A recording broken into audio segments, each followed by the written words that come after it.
Welcome to Manny's Automotive. Today we have a 2016 Honda Accord. I'm going to be showing you how to reset your oil maintenance light on this vehicle. We're going to need a few buttons: up, down, select, and reset. Let's switch over the ignition to the on position. I've already reset the oil light on this vehicle, as you will see.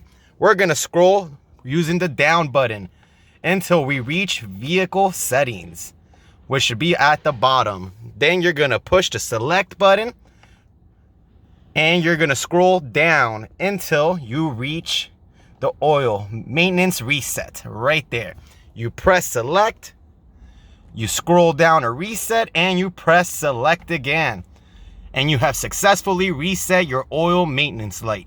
If you found this video useful, please make sure to like this video and to subscribe to my channel, Manny's Automotive. Thank you for watching and have a great day.